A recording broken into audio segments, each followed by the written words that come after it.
Magandang araw po sa inyong lahat. Sa araw po na ito ay isa na namang kwento ng pakikipagsapalaran at kababalaghan ang aking ihahatid sa inyo. Ito ay kwento ni Limuel at ng kanyang lolo Solano sa bagong lugar na kanilang pinuntahan na tinatawag na Baryo Karimlan, na kung saan lahat ng mga nakatira dito'y katulad nilang mula sa lahi ng mga aswang. Subalit namumukod tangi ang mga aswang na doon ay naninirahan. Hindi sila kumakain ng laman loob ng tao at hindi rin pumapatay. Mabubuting aswang ang taguri sa kanila. Sa bagong lugar na yon ay may mga sumisira ng kalikasan. May nagpapasabog sa bundok na nagbibigay panganib sa mga naninirahan doon. Dahil may pagmamahal at pagpapahalaga siya sa kalikasan, maging ang pagmamalasakit sa kaligtasan ng mga tao ay nakialam si Limuel. Gumawa siya ng paraan upang tapusin ang problemang yon. Kaya lamang, maging ang chairman ng baryo, maging ang mga politikong nasa pwesto sa nasabing bayan ay sangkot at magkakasabwat. Dahil yon sa perang ibinibigay ng kapitalista na siyang may pakana ng pagkasira ng kalikasan. Kayanin kaya ni Limuel na mag-isang harapin ang problemang yon upang hindi tuluyang masira ang kabundukan para maligtas din ang mga naninirahan doon sa tiyak na kapahamakan. Paano yun haharapin ni Limuel? Ngunit bago ang lahat, huwag po nating kalimutang mag-subscribe at i-hit ang notification bell sa aking YouTube channel na The Voice Addict at Apong Isaac para sa mas marami pang makapigil hiningang kwentong aswang at katatakutan mula sa mundo ng kababalaghan. Umpisahan na po natin ang kwento. Sakay ng tricycle sina Lolo Solano at ang mga apong sina Limuel, 22 anyos, at ang batang pinsan na si Jobert. Binabagtas nila ang daan patungo sa Baryo Karimlan, doon ang kanilang destinasyon, at sa lugar na yun sila makikipagsapalaran.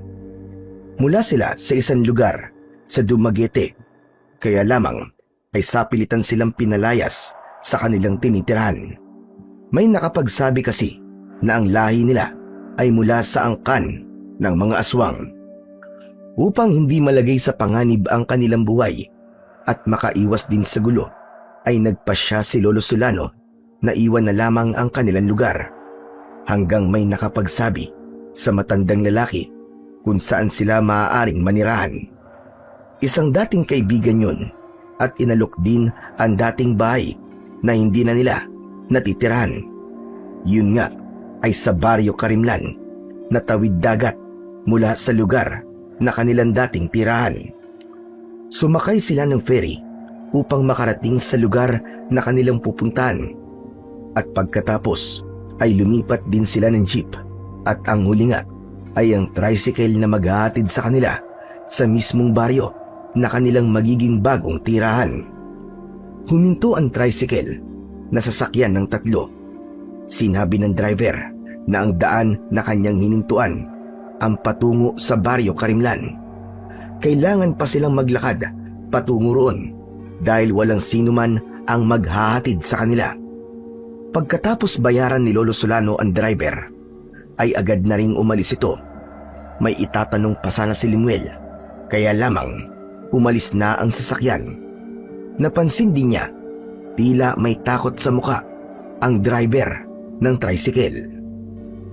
Wala na tayong magagawa, kundi ang maglakad, mga apo. Kaya nyo naman siguro mga daladalahan natin. Ayos lang po itong mga bitbit ko, Lolo Solano. Ewan ko lang po dito kay Jobert. Yakang-yaka ko na po ito. Ako pa ba? Nako, nagyabang na naman ang kutong lupa na to. Lolo, na naman po si Kuya Limuel, oh. Tinatawag din naman akong kutong lupa. Nakakainis ka talaga. O sige, hindi na kutong lupa. Bibit na lang itatawag ko sa'yo. Ganun pa rin yun eh. Ang sama pa rin pakinggan eh. Hoy, ano ka? Mas malaki yata ang bubwit sa kuton lupa, no? Tama na nga yung kalokohan yung dalawa. Saka ikaw, Lemuel, huwag mo nagtatawagin ng kung ano si Jobert. Baka mamaya gayahin ka ng mga magiging bago niyang kaibigan. Oo nga po, Lolo. Ibubuli lang po nila ako. Ay nako, sige na nga. Tatawagin na lang kitang Pogi. Oh, ano? Ayos na ba yun sa'yo, ha? Ayos na ayos yun. Okay yun, Kuya Limuel. Approve. O basta sisipagan mo ring maligo, ha? Para bumagay sa'yo ang tawag kong Pogi. Baka mamaya itatawagin kitang Pogi, pero ang dugyot naman ang itsura mo. Hindi yun babagay sa'yo. Kayong dalawa talaga. Tama na nga yan. Tara na. Simulan na natin maglakad at mukhang malayo-layo pa yung pupuntahan natin. Kanya-kanyang bitbit na ng kanilang daladalahan ng tatlo at sinimulan na nilang maglakad papasok sa Baryo Karimlan na kanilang pupuntahan. May mangilang-ngilang tao silang nakakasalubong at napapatingin sa kanila.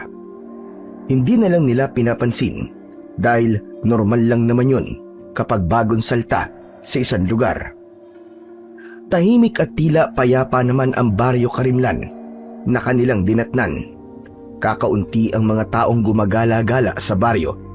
Hindi pa nila alam ang bahay na matitirhan na inalok ng isang kaibigan ni Lolo Solano, kaya dumiretso muna sila sa tanggapan ng barangay. Maayos at may ngiti silang kinaharap ng kapitan ng baryo na si Chairman Benito. Natutuwa kong itong Baryo Karimlan ang napili niyong tirhan. Welcome kayo dito. Maraming salamat po, Kapitan. Chairman Benito, yun ang tawag nila sa akin. Matagal na rin akong chairman dito. Kahit paano, napapanatili ko naman ang katahimikan. Saga po pala, Chairman. Ako po si Solano. At itong mga kasama ko ay mga apo ko, si Lemuel at si Jobert. Ngumiti lamang ang dalawa bilang pagbibigay galang kay Chairman Benito. Napadpad kayo dito dahil hindi nalalayo sa gaya namin ang angkan nyo. Tama ba ako, Lolo Solano? Opo, Chairman. At alam kong maiintindihan mo ang gaya namin dahil mga aswang din kaming katulad ninyo. Oo naman, magkakauri tayo. Amoy ko rin yun, kaya wala kang dapat ipag-alala. Madali kayong matatanggap ng mga taga rito. Bago pa mapunta sa kung saan ng kanilang pag-uusap, ay itinanong na ni Lolo Solano sa chairman ang bahay ng kaibigan na kanilang tutuluyan. Isang kagawad ng barangay ang inutusan ni Chairman Benito upang samahan ng tatlo sa kanilang titirhan. Nasa 10 minuto ring naglakad ang mga ito mula sa tanggapan ng barangay hanggang sa makarating sa bahay ng kanilang tutuluyan. Luma na yon, subalit pwede pang tirhan. Meron lang konting sira ang ilang bahagi ng bahay, ngunit maaayos pa naman. Pagkatapos magpasalamat ni Lolo Solano sa naghatid sa kanila, ay pumasok na sila sa loob ng bahay. Maraming agiw at alikabok, kaya nagpagpag muna sila ng mga gamit para meron silang maupuan. Ito na ang magiging bahay natin mula ngayon. Dito tayo magsisimula ng bagong buhay. Dito sa Baryo Karimlan. Mukhang okay naman po dito, Lolo Solano eh. Sana po, marami din po ako maging bagong kaibigan dito, Lolo. Tsak yun, Apo. Kaya hindi ka maiinip. Sana, mababait at hindi sila bully. Ikaw nga tong bully. Mahilig kang makipagtalo. Hindi kaya? Lo, si Kuya Limuel na naman oh. Oh, haya na naman kayo. Mag-uumpisa na naman kayo. Ala, sige. Tulungan nyo na lang akong ayusin ang mga gamit natin. Saka tignan natin kung may mga naiwan silang gamit dito para makapagluto na tayo. Nagkanya-kanya na ng kilos ang dalawa. Tinignan ni Limuel ang kusina at nakita niya na may mga lumang gamit sa kusina na naiwan doon. Magagamit nila yon para makapagluto sila. May dala na rin silang bigas at mga dilatang pagkain para sa ilang araw. Kaya bibili na lang sila ng iba pang kailangan bukas. Nang makapaghapunan, ay nagpahinga na ang tatlo. Pagod din sila sa haba ng kanilang naging biyahe. Bago lang sila sa bahay na yon, subalit isa man sa kanila ay hindi namahay. Kundi pare-pareho silang nakatulog kagad. Siguro dahil hapo ang kanilang katawan, kaya naman agad silang hinila ng antok. Malalim na ang gabi nang magising si Lolo Solano dahil sa ingay na kanyang naririnig sa labas ng bahay. May pagaspas ng kung ano-anong hayop at may mga ingay sa paligid ng kubo. Bumangon ng matanda at marahang nagtungo sa may bintana. Bahagyang iniangat ang sara ng bintana. Dahil maliwanag ang sikat ng buwan sa labas, ay kitang-kita ng kanyang dalawang mga mata ang mga nilalang na nasa labas ng kubo. Mga iba't ibang uri ng aswang ang tila bumisita sa kanila. Marahil nakikiusyoso ang mga ito, subalit walang masamang ginagawa kundi tila nakikibalita lamang. Maya-maya pa ay isa-isa nang umalis ang mga aswang na kanina lang ay nakapaligid sa kubo. Wala na. Isa-isa na silang umalis. Lolo, anong ginagawa niyo dyan sa may bintana? Nagising na rin pala si Limuel at nakita ang matanda na may sinisilip sa bintana. Wala na sila, Apo. Umalis na. Sino po? Ang mga aswang. Ang ibang residente na naninirahan dito sa Baryo Karimlan. Wala po silang ginawa sa inyo? Wala. Kundi nakiramdam lang sila doon sa labas ng kubo natin. Baka po naamoy nilang kauri natin sila, kaya wala silang ginawa sa atin. Yan din ang nasa isip ko, Lemuel. Siguro, tiniyak lang nilang kung sino tayo na bagong dating sa kanilang baryo. Kung wala silang ginawa sa atin, ibig sabihin, tanggap po nila tayo. Wala silang magagawa kundi tanggapin nila tayo. Saka sino pa ba ang dapat magsama-sama at magdamayan kundi tayo magkakauri, hindi ba? Kung sa bagay po, tama po kayo, Lolo Solano. O sige na, bumalik ka na sa pagtulog at ako'y matutulog na rin uli para sa kagaya natin ng baryong ito. Kaya alam kong ligtas tayo rito dahil nga mga katulad nating aswang ang naninirahan dito. Tama, nakagaya nilang aswang ang mga naninirahan sa Baryo Karimlan. Subalit mga aswang na hindi pumapatay ng tao at kumakain ng lamang loob o tumitikim ng dugo, kundi mga aswang na sapat na sa kanila ang mga karni ng hayop at mga sariwang gulay at prutas. Isa yon sa mga katangian na dapat taglayin ng mga uri ng aswang na maaaring manirahan sa lugar na yon. Maigpit yung pinatutupad ng kanilang chairman. Ang sino mang makita na lalabag at gagawa ng di ayon sa ipinatutupad na tuntunin ay maaaring parusahan at tuluyang palayasin sa Baryo Karimlan. Kinabukasan ay nakita nila Lolo Solano ang magiliw na pagtanggap sa kanila ng mga kapitbahay. Nakangiti sa kanila ang mga nakakasalubong nila, bagay na ipinagtaka ng maglolo. Lo, parang kilalang-kilala na nila tayo ah. Yun din nga ang napansin ko, Limuel. Para bang matagal na tayong naninirahan dito. Malamang po, sila rin po yung mga aswang na dumalaw sa ating kagabi. Inalam siguro nila kung talagang karapat dapat tayong manirahan dito. Siguro nga, at nang matiyak nila na katulad nila tayo na mabubuting aswang, kaya agad naging magaan ang loob nila sa atin. Teka nga pala, Lolo. Nasaan po si Jobert? Heto na ako, Kuya Limuel. Saan ka na naman galing? Saka ano yung mga daladala mo? Pagkain natin. Bigay ng mga batang naging kaibigan ko. Ang babait nila, Kuya Limuel. Heto nga binigyan nila ako ng nilagang kamote, saging, at may prutas pa. Uy, ayos siya na. May pagkain na uli tayo. Apo, bakit ka naman binigyan ng mga bago mong kaibigan? Sabi po kasi, pinabibigay ng kanilang tatay at nanay. Sa Lolo, ang babait po ng mga bago kong kaibigan. Kaya dapat maging mabait ka rin sa kanila, Apo. Sana all mabait. Si kuya talaga oh, kayang ka na naman eh. Kaya ko maging mabait kapag mabait din ang mga kalaro ko. Tara na, umuwi na muna tayo at pagsaluhan na natin ang mga binigay sa iyong pagkain, Jobert. Kaya hindi na muna tayo magluluto ngayon. Ramdam ni na Lolo Solano ang naging mainit na pagtanggap sa kanila ng mga residente sa Baryo Karimlan. Malayong malayo sa dating lugar na kanilang pinanggalingan. Sa bagong lugar na kanilang kinaroroonan ngayon, tila ba nagkaroon sila ng kapanatagan ng loob.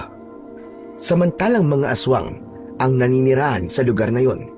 Subalit higit nilang ramdam ang katahimikan at pagdadamayan ng mga nakatira doon. Pinagsasaluhan na ng tatlo ang pagkain na ibinigay kay Jobert nang meron silang maramdaman. Teka, ano yon? Ang lakas ng pagsabog, Lolo Solano ah. Bulkan po ba yun, Lolo Solano? Pumutok na bulkan? Wala. Wala akong alam na may bulkan dito. Hindi rin yun na ikikwento ni Kapitan. Pero ano kaya yung pagsabog na yun? Naulit pa ang pagsabog ng ilang beses.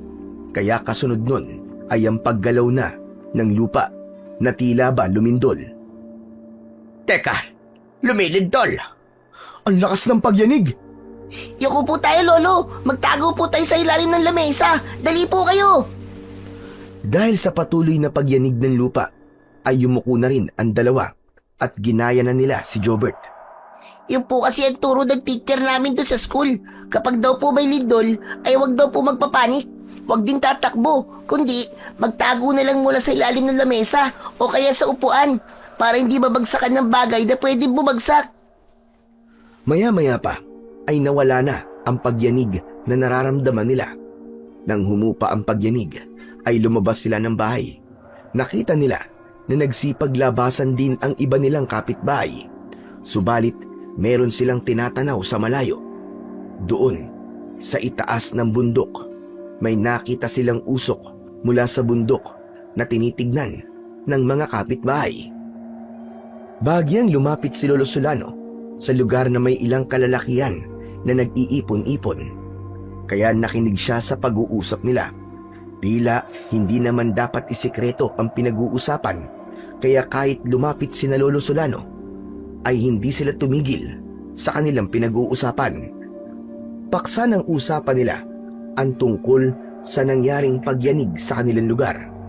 Ayon nga sa mga nag-uusap, ay sinadya ang naging pagyanig na yon. Hindi yun lindol na likha ng kalikasan, kundi lindol na kagagawan ng tao. Napaisip si Lolo Solano sa mga sinabi ng taong naroon. Paanong naging gawa ng tao ang nangyaring pagyanig? Ipinagpatuloy niya ang pakikinig hanggang sa ganap na niyang naunawaan yun. Ayon sa mga nag-uusap, ay may ginawang pagpapasabog sa bundok. May quarrying o isang proseso ng pagmimina o pag-aalis ng mga bato, buhangin o graba at iba pang mineral sa lupa upang magamit ang mga ito para sa konstruksyon at iba pang mga bagay. Naglalagay sila ng mga pampasabog upang tibagin ng mga bato mula sa mga bundok upang makuha ang kanilang kailangang mineral. Yun din ang nagiging dahilan ng pagyanig na nararamdaman ng mga naninirahan sa Baryo Karimlan. May mga taong sumisira ng kabundukan para sa kanilang sariling interes. Sila ang mga kapitalista na ang tanging hangad ay kumita ng salapi at walang pakialam sa mga pinsalang maaaring idulot ng kanilang ginagawang pagsasamantala. Nang makabalik na ng bahay si Lolo Solano, ay galit ang naging reaksyon ni Limuel. Ang sasama nila, Lolo Solano. Sino ba ang tinutukoy mo? Yung mga taong may kagagawa ng pagpapasabog sa bundok, pati na rin yung nagbigay ng permiso para payagan sila sa ganung gawain. Kung sa bagay, talagang nakakainit nga yun ang ulo, Apo. Wala silang pakialam sa mga tao rito sa baryo na maaapektuhan ng kanilang kasakiman. Ay nako, ganyan na talaga ang mga tao ngayon. Wala nang malasakit sa kapwa. Wala na silang puso sa kaligtasan ng iba. Palagay ko, alam ng kapitan dito ang tungkol dyan. Malamang gano'n na nga. Kasi hindi naman sikreto yung quarrying na yan. Naririnig ang mga pagsabog at lumilikha pa ng lindol. Kung mananatili po tayo sa lugar na to, Lolo Solano, tapos ganyan ang mga nangyayari, baka hindi kaligtasan at kapayapaan ang naghihintay sa atin dito, kundi kamatayan. Ano ba sinasabi mo, Lemuel? Lo, masama po sa kalikasan ang ginagawa nila. Sinisira po nila ang bundok. Siguro sa ngayon, hindi pa nila nararamdaman ang masamang epekto nito. Pero tiyak ako na maniningil ang kalikasan. Kapag nangyari yon, sino magdurusa? Tayong mga pangkaraniwang mamamayan.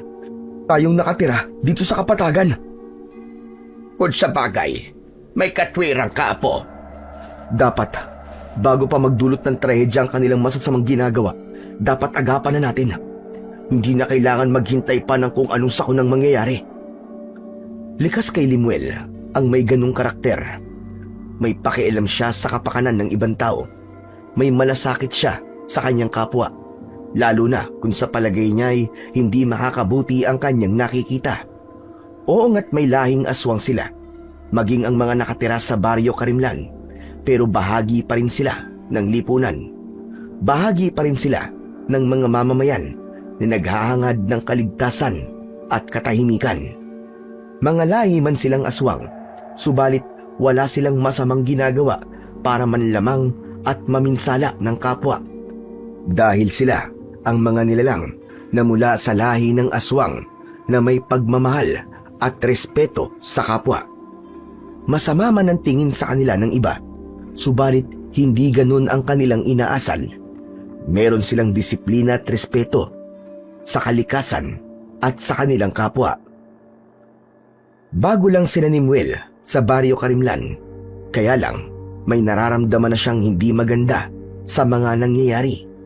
Kaya nakibalita siya at nagtanong-tanong sa mga naninirahan doon. Ipinagtanong niya kung kailan pa nangyayari ang quarrying malapit sa kanilang baryo. Nalaman niya na may ilang buwan na rin ang nakakalipas. Upang mas maging malinaw ang lahat, ay nagpunta na siya sa kapitan ng baryo, kay Chairman Benito, upang alamin ang tungkol sa nangyayaring pagpapasabog sa mga bundok. Ilang araw pa lang kayo rito. Pero may lakas ka na ng loob na magreklamo dito. Hindi naman po sa ganoon, Chairman. Ano bang ibig sabihin ng ginagawa mo ngayon? Hindi ba't pagrereklamo yan? Kasi nga, nakikialam ka. Chairman, hindi po ako basta nakikialam, kundi nagmamalasakit lang po ko. Sa ginagawa mo, pinangungunahan mo ko eh. Hindi po ganun ang intensyon ko, Chairman. Para bang pinalalabas mo na wala akong pakialam sa nangyayari? At ikaw ay meron. Huwag niyo po sana masamain ang paglapit ko po sa inyo. Alam ko tungkol sa quarrying na yan. Dahil di naman ako bingi. At meron din akong pakiramdam. Yun na nga, Chairman eh. Alam niyo pala at naririnig niyo ang pagpapasabog sa bundok at ang nangyayaring lindol. Oo, naririnig ko yun at nakikita. Makakasama po kasi sa lugar na to ang ginagawa nila. Bakit? May nakita ka bang masamang nangyari? Wala naman, di ba? Gusto niyo pong mangyari na muna yun? Saka kayo kikilos, ganun ba? Sandali nga, Lemuel. Ano bang ibig mo sabihin, ha? Masyado kang mapapil. Kabago-bago mo lang dito sa Baryo Karimlan. Bago nga lang po kami. Pero ang iniisip ko lang po ay ang kaligtasan ng mga narito. Alam ko, katulad niyo, may lahi rin po kayong aswang. Oo! Hindi ko ipinagkakailayan. Bilang aswang, ako ang naatasang manguna rito. Dahil lahat ng mga naninirahan dito sa Baryo Karimlan ay mga taong pinaalis sa lugar na kanilang pinagmulan dahil nga sa kanilang pagiging aswang. At dito sa lugar na to, nakasumpong sila ng kanilang magiging kanlungan at tatanggapin sila ng buong buo. Katulad yun ang lolo mo. Alam ko po yun. Hindi ko po yun maitatanggi at ipinagpapasalamat po namin yun. Kaya nga, huwag ka na lang masyadong pakialamero. Pero, paano po kung may mangyari po sa lugar na to? Mawasak din ang lugar na to dahil sa ginagawang paninira ng mga taong yun. Pare-pareho po tayo mawawalan. Saan tayo titira? Paano na mga naninirahan dito sa Baryo Karimlan na umaasang dito nila matatagpuan ang hanap nilang pagtanggap at kapayapaan? Masyado kasing eksahirado ang takbo ng utak mo, binata. Huwag kang ganon. Iniisip ko lang po yung mga darating na araw. Kaya kung maiiwasan natin na huwag mangyari ang anumang kamalasan, dapat may ginagawa tayo. Pwede ba? Huwag ka na lang muna makialam. Sa katrabaho ko ang gusto mong panghimasukan. Nagbibigay lang po ako ng suwestyon at opinyon ko, Chairman. Salamat sa opinyon mo. Pero hindi ko pa kailangan yun. Kaya makakauwi ka na. At ako na ang bahala sa anumang problemang inaakala mong darating sa baryo natin. Sagot ko na yun bilang chairman. Nang makauwi si Limuel mula sa pakikipag-usap kay Chairman Benito, ay napansin ng pinsang si Jobert ang pagiging tahimik at kawalan ng kibo nito. Kuya Limuel, ayos ka lang ba? Hindi, Jobert. Bakit? Anong problema mo? Kanina nang umalis ka, saya-saya mo pa. Tapos ngayon, nang bumalik ka bigla ka nang matamlay at walang kibo. Pwede ba, Jobert, iwan mo muna ako? Gusto ko mapag-isa. Grabe, ang sungit mo naman, kuya. Bakit? Meron ka ba? May buwan ng dalaw ka ba ngayon kaya masungit ka, ha? Ano ba sinasabi mo? Hindi naman ako babae Wala akong regla, no? Kasi nga, sungit mo Para lang nagtatanong lang Oo nga naman, Limuel. Ano ba nangyayari sa'yo, bata ka? Mainit ang ulo mo. Pwede na yatang paglutuan ng itlog yung bunbunan mo dahil sa init ng ulo mo. Oo nga po. Subukan po kaya nating magpatong ng itlog sa ulo niya para malaman natin kung gaano kainit ang ulo ni Kuya Limuel. Umigil ka na, Jobert. Namumuro ka na sa akin, Kukonyatan na kita. O, tignan mo to. Nagbibiro lang naman Gusto ko agad manakit. Ang kulit mo kasi. Sabihin mo na kasi sa amin kung ano bang ikinakainit ng ulo mo. Ikinuwento ni Limuel sa kanyang lolo ang naging pakikipag-usap niya kay Chairman Benito kung paano siya sagutin ito na tila walang pakialam sa problemang kanyang idinulog sa kapitan. Pabayaan mo na siya. Kalimutan mo na lang, Limuel. Pero lo, kapakanan po ng naninirahan dito sa Baryo Karimlan ang ikinakabahala ko. Siyempre, kasama na siya doon dahil dito siya nakatira. Sabi mo nga, parang walang pakialam at nagalit pa. Yun na nga po Sa halip na magpasalamat sa akin dahil concerned ako sa pwedeng mangyari dito sa baryo, abay nagalit pa sa akin. Pinapangunahan ko raw siya. Baka talagang ayaw niya na may lumalapit sa kanya tungkol doon. Alam mo po, Lolo Solano, iba Iba ang kutob ko. May naaamoy akong mali. Hayag ka na naman. Bad trip na nga sa'yo si Chairman tapos kung ano-ano pa ang iniisip mo. Lo, posible po yun kasi nga dahil sa inuugali niya na para bang may malaking mawawala sa kanya. Hindi na muna kumibo pa si Lolo Solano bagamat alam niya ang tinutumbok at ibig sabihin ng kanyang apo. Ayaw na muna niyang dagdagan pa ang pagdududa nito.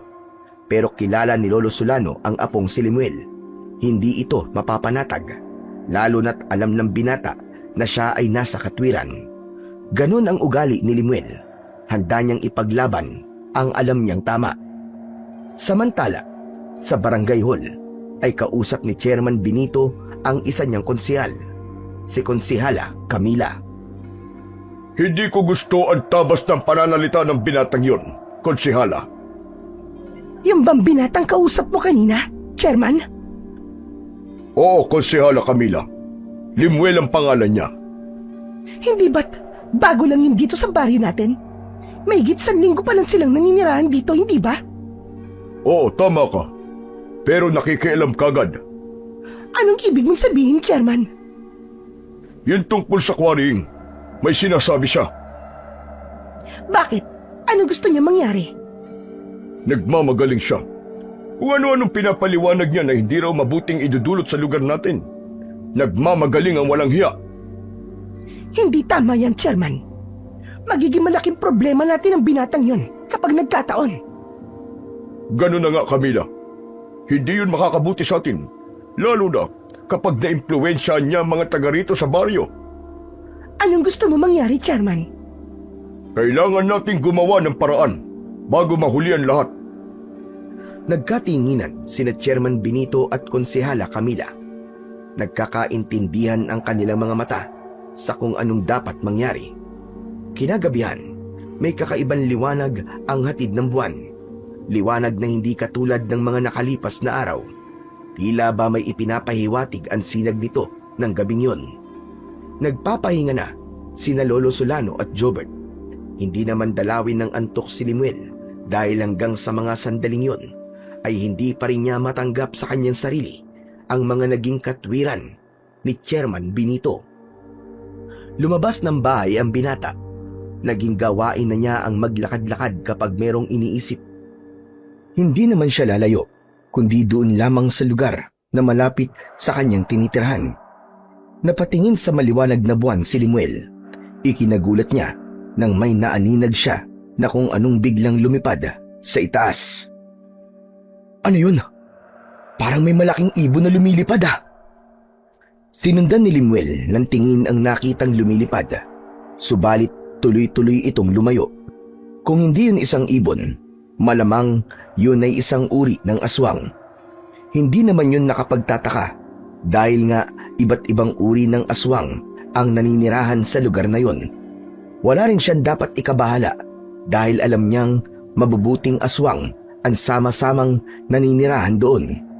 Ngunit nang muli niyang ipagpatuloy ang paglalakad, ay nagulat siya nang bumagsak sa harapan niya ang kakaibang nilalang.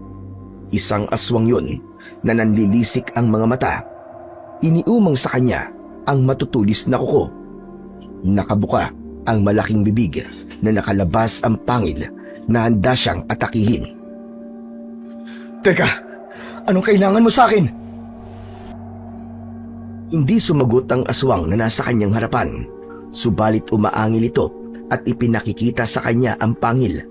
Nagkatitigan sila. Hindi ko gusto yung angil mo sa akin, aswang ka. Hindi tayo magkalaban.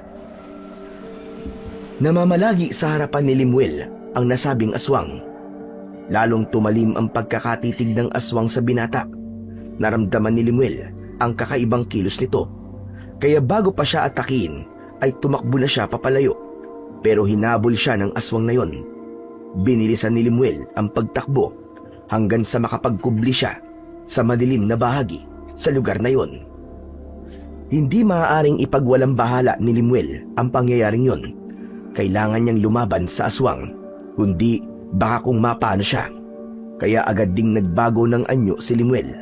Naging aswang din siya. Meron siyang matutulis na kuko at pangil. Kaya nang lumabas siya mula sa dilim, ay nakasalubong niya ang aswang na kanina ay humahabol sa kanya. Nang makita si Limuel ng aswang, ay agad siyang inatake nito. Hindi naman nagpatalo ang binata na isa na ring ganap na aswang, kaya nagpambuno ang dalawa. Nagpagulong-gulong sila sa mga halamang naroon. Matira ang matibay.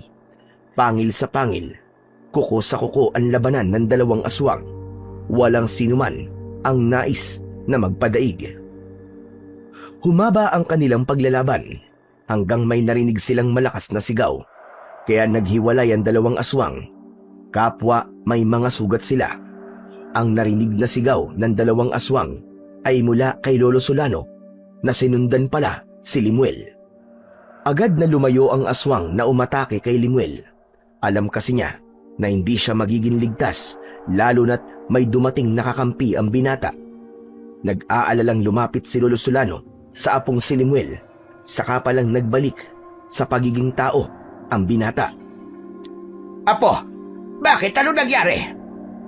Lolo, may aswang po na bigla na lang nagpakita sa akin. Inatake po ako. Ano? Inatake ka niya? Opo, Lolo Solano. Hindi ko nga po alam kung bakit bigla po niya akong inatake. Nakapagtataka naman. Ang alam ko, walang aswang na atake sa kapwa aswang, lalo na sa lugar na ito. Parang galit na galit po siya sa akin, Lolo Solano. Nakita ko nga ang ginawa niya sa iyo, Apo. Gusto niya po akong patayin.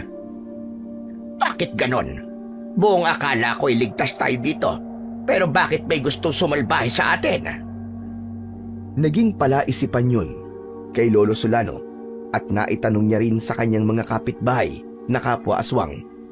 Ayon sa kanila, unang pagkakataon yun na nangyari sa lugar na yun na kapwa nila aswang ang umatake. Ibig sabihin, Lolo, ayaw nila sa atin? Aba, imposible yon. Saka wala naman tayong masamang ginagawa sa mga taga rito. Maayos natin silang pinakikisamahan. Kaya nga po nagtataka na ako kung bakit may gustong puminsala sa atin, gayong wala tayong ginagawang kasalanan. Dahil sa nangyari kay Limuel, ay naging alerto na sila sa bawat oras. Subalit ang tungkol sa naging pagsalakay ng aswang sa binata ay inilapit naman nila kay Chairman Benito. Ikaw na naman, Limuel. At sinama mo pa ang lolo mo. May kailangan kasi kaming ilapit sa inyo, Chairman. Lolo Solano, alam ko na po sasabihin ng apo niyo tungkol sa quarrying na naman. Sasabihin niyang nakakapinsala ito sa baryo natin. Hindi po ito tungkol doon, Chairman, kundi dahil sa aswang na sumalakay sa kanya nitong nakaraang gabi lamang. Totoo ba sinasabi nitong lolo mo, Limuel? Opo, Chairman. May aswang po na bigla na lamang umatake sa akin at plano po akong patayin. Sigurado ka bang aswang yun? Baka naman ligaw na hayop lamang. Sigurado po akong aswang yun. Saka, Chairman, aswang din po ako kaya alam ko at amoy na amoy ko siya. Pero, paano mo na siguro na gusto kanyang patayin? Naramdaman ko po yung sinalakay niya ako. Ito pa nga po sa braso ko, tignan nyo. Sugat po ito na kagagawan niya. Kapitan, akala ko po ba nagkakaisa mga taga rito dahil pare-parehong aswang at merong respetuhan? Pero iba po ang ibig gawin ng aswang na yun. Baka naman may ginagawa kang kalokohan, Limuel. Meron kang sinaktan o nargabyado at binalikan ka. Kapitan, bago lang po kami rito sa baryo nyo. Paanong gagawa ko ng kalokohan? Sakang gusto po namin ay makipagkaibigan. Kaya wala po akong ginagawang masama sa aking kapwa. Totoo sinasabi ng apo ko, Chairman. Dahil lagoy kong pinagsasabihan ng mga apo ko tungkol sa bagay na yan. Di kaya galing sa ibang lugar ang aswang na umatake sa'yo, Limuel? Ibig niyong sabihin may ibang aswang mula saan lugar ang dumadayo rito? Oo, minsan nangyayari yun. Dahil ang nais nila'y guluhin ang katahimikan nitong baryo. Baka sila yung aswang na sinubukan manirahan dito pero pinaalis ko dahil sa mga balitang gumagawa sila ng kalokohan. Ba't sila nagbalik? Sabi ko nga sa inyo, ibig manggulo at nagkataon na kayo ang natsyempuan nilang puntahan at guluhin. Hayaan mo, ipapaalam ko sa mga konsyal at tanod dito sa baryo ang tungkol sa nangyari sa iyo, Limuel, para makapag-ingat din ng marami. Bagamat hindi kontento ang maglolo sa mga paliwanag ni Chairman Benito, ay wala silang magagawa. Kaya umuwi na lamang sila. Ang mahalaga ay nasabi ng maglolo ang nangyari ng gabing nakalipas. Subalit, kung makikita lang sana ni na Lolo Solano at Limuel ang reaksyon ni Chairman habang papalayo sila, ay may pagkunot ang noo nito at tumaas pa ang isang kilay habang makikita sa kanya ang ngiting aso. Suwerte ka pa rin, Limuel. Dahil hindi ka pa napuruhan, nakaligtas ka pa rin. Chairman, malayo na sila. Pero tinatanong mo pa rin. Hindi na malaya ni Chairman Benito ang paglapit sa kanya ni Konsehala Camila. Ikaw pala, Konsehala Camila. Nariyan ka na pala. Kanina ka pa ba? Kararating ko lang, Chairman. Galing dito mga bagong salta. Bakit, Chairman? May reklamo na naman ba sila? Magsabi ka nga ng totoo. Ikaw ba yon, ha, Camila? Ang alin, Chairman? Ang aswang na umatake kay Limuel. Chairman, nag-uusap na tayo, hindi ba? Sabi mo sa akin, ako na ang bahala.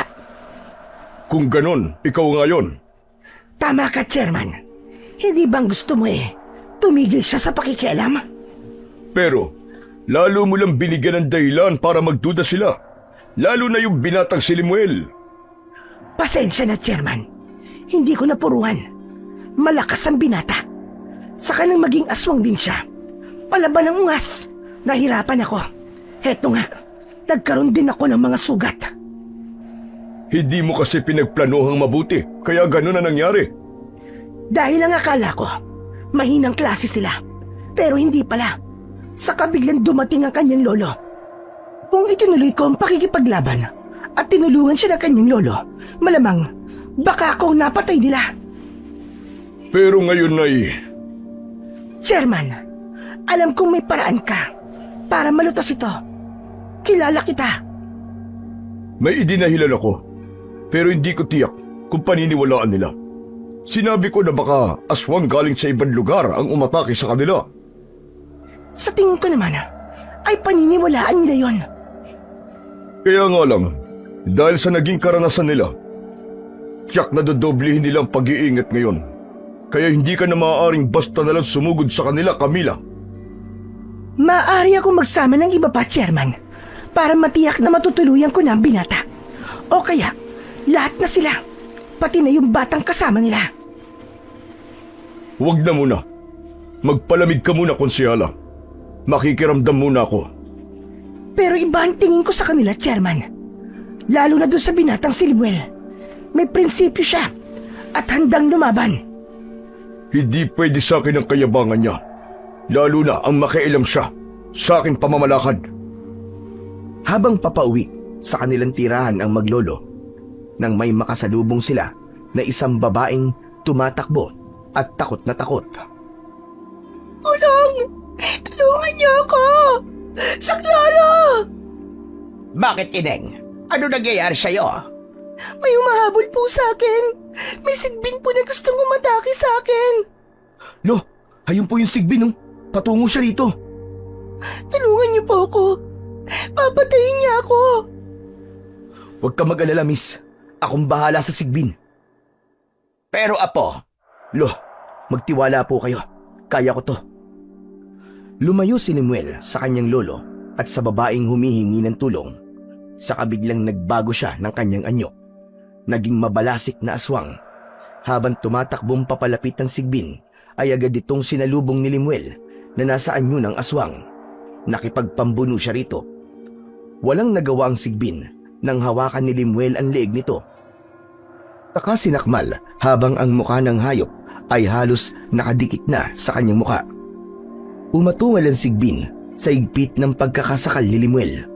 Hinigpitan pa nito ang pagkakahawak sa leeg ng hayop hanggang sa lumabas at lumaylay ang mahaba nitong dila saka tumulo ang masaganang laway. Nagawang patayin ni Limuel ang sigbin na kanina'y humahabol sa babae. Nang mamatay na ang sigbin, ay ibinalibag ito ng binata sa malayo. Saka siya nagpalit uli ng anyo at nagbalik sa dati. Nilapitan siya ng babae at nagpasalamat. Utang ko sa iyo ang buhay ko. Salamat sa iyo. Ginawa ko lang ang dapat, lalo na sa sitwasyon mo kanina. Ako nga pala si Limuel. Annalyn naman ang pangalan ko. Salamat talaga sa iyo, Limuel. Pati na sa inyo, Lolo. ako si Lolo Solano. Yun ang tawag sa akin. Kahanga-hanga po ang ginawa ng apo niyo, Lolo. Ganyan talaga si Limuel. Laging handang tumulong sa kanyang kapwa. Kung hindi ko po kayo nakita, baka naging pagkain na po ako ng sigbin na yon. Siya nga pala. Akala ko ba tahimik at ligtas ang baryong to? Bakit merong gumagalang sigbin? Hindi ko rin alam. Baka naligaw lang. Pero delikado pa rin. Kung di napatay ng apo ko ang sigbin, marami pa siyang maaaring saktan at maging biktima. Kaya dapat malaman kagad ni Itay ang tungkol sa sigbin na humabol sa akin. Kailangan magawa niya ng paraan. Baka napapasok na ng kung anong mga nilalang ang baryo. Alam kong aaksyonan niya ito dahil siya ang chairman dito. Ano ka mo? Anak ka ni Chairman Benito? Opo, Lolo Solano. Anak po ako ni Chairman. Hindi ko alam na may magandang anak pala si Chairman. Ang totoo, Annalie, kanina lang galing kami sa barangay at kinausap namin si Chairman dahil may inilapit kami sa kanya. Talaga? Sana naman ay natulungan kayo ni Itay. Nagbigay lang siya ng paalala sa amin. Hayaan niyo, Limuel. Total magkaibigan na tayo. Kapag may problema kayo, sabihin mo lang sa akin at ako na ang bahalang magsabi kay Itay. Salamat, Annalie. Sige, Adali. Salamat. Kailangan na naming umuwi ng apo ko. Mag-iingat ka. Kayo rin po. At salamat po muli sa tulong niyo. Lalo na sa iyo, Limuel. Wala yon, Annalie. At sana, hindi ito ang huli nating pagkikita. Bagamat hindi naging kontento si Limuel sa naging tugon sa kanila ni Chairman, ay masaya pa rin silang umuwi ng kanyang lolo dahil yun kay Annalie. May kasiyahang idinulot yun sa damdamin ng binata. Kuya, anong meron? Saan? Diyan sa bubong ng bahay natin. Kasi kanina ko pa napapansin habang nakaiga ka dyan sa upuang kawayan eh. Nakatitig ka sa bubong, tapos napapangiti ka. Ikaw talaga, Jobert. Ako na naman ang nakita mo.